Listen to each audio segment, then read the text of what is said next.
बिस्मिल्लाहिर्रहमानिर्रहीम।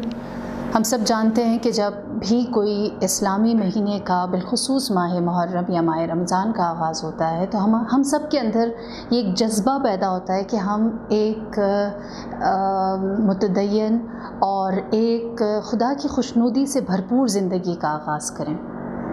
लेकिन उसके बावजूद हम देखते हैं कि मुसलमानों की प्रैक्टिसिंग मुस्लिम्स की तादाद में उतना ज़्यादा इजाफ़ा नहीं होता, या फिर हम कहें कि जो इस्लाम की वैल्यूज़ इक़दार हैं वो उस तरह से हमें नज़र नहीं आती जैसी कि आनी चाहिए हैं।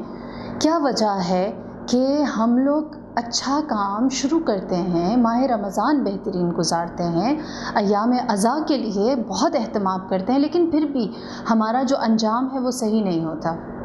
हमें मुहर्रम, हमें रमज़ान, हमें आयाद क्या सिखाती हैं कि निजात या कामयाबी और सरबुलंदी उनको मिली जिनका आगाज़ नहीं अंजाम बखैर था।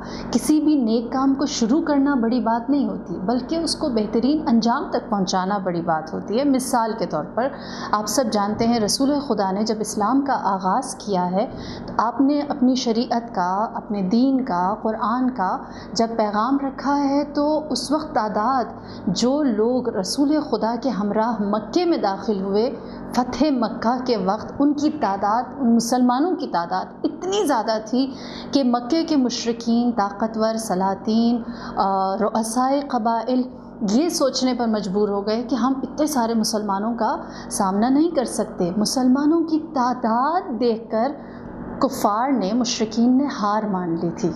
आगाज़ करने वाले रसूल खुदा के साथ बहुत ज़्यादा थे, लेकिन अंजाम, जब रसूल खुदा की रहलत हुई है तो आपके जनाजे पर कितने लोग आए आप सब जानते हैं। तारीख़ गवाह है कि रसूल खुदा के जनाजे में इतने लोगों की तादाद नहीं थी जितनी फ़तह मक्का के वक्त मक्के में दाखिल होने वाले मुसलमानों की तादाद थी।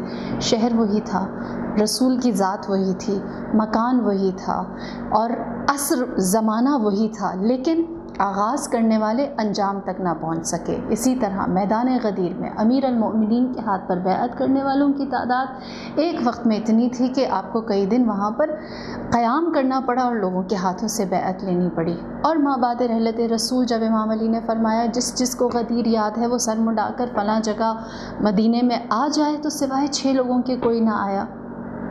आगाज़ करने वाले बेइंतहा थे, लेकिन अंजाम गदीर तक पहुँचने वाले कितने थे ये सवाल है। इसी तरह जनाब फ़ातिमा ज़हरा के घर से जो बाग़ फ़दक से खैरात या वहाँ से आमदनी आती थी, उस खैरात को लेने वालों की तादाद बहुत सारी थी।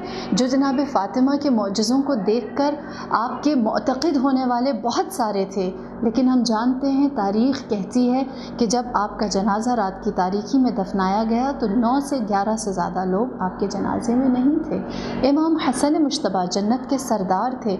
जब आपको उस वक्त मुसलमानों के ही एक ग्रोह ने अपने मद्दे मुकाबिल पाया तो उस वक्त इमाम के लश्कर में शामिल लोगों की तादाद बज़ाहिर 20 से 24 हज़ार थी, लेकिन वो भी वक्त आया कि वो लोग जो इमाम पर जान कुर्बान करने की नीयत से आए थे कि एक ऐसा लम्हा आया जहाँ पर उन्होंने अपने अंजाम को इमाम से जुदा कर दिया और इमाम को आपके बिस्तर के ऊपर ज़रबत लगी। और सर अंजाम जब मक्के से इमाम हुसैन ने अपना एहराम हज उम्रे में तब्दील किया, आप वहाँ से निकले हैं तो आप जानते हैं इमाम हुसैन के साथ 3000 लोग मक्के से हज को छोड़कर उम्रा अदा करके जानिबे कूफा निकले थे।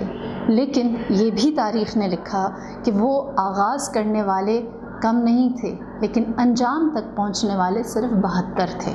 तो मेरी और आपकी जो तगदौ है वो सिर्फ आगाज़ तक नहीं है। अमीर अल-मोमिनीन ने क्या वसीयत की इमाम हसन मुश्तबा को अपने बिस्तर शहादत पर कि ए मेरे फ़र्जंद, खैरात, हसनात, नेकियां बहुत ज़्यादा ना करना, जितनी करना उन्हें तवातुर के साथ करते रहना जब तक तुम्हारा नफस, तुम्हारी जान बाकी है।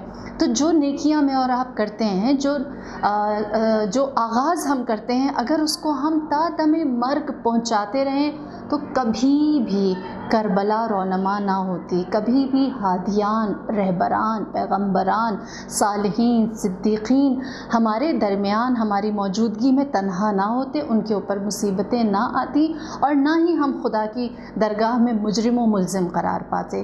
پروردگار ہم سب کو یہ توفیق عنایت کرے کہ ہم لوگ صرف آغاز کرنے والوں میں سے نہیں بلکہ بہترین انجام تک پہنچنے والوں میں سے ہوں۔ السلام علیکم ورحمۃ اللہ وبرکاتہ۔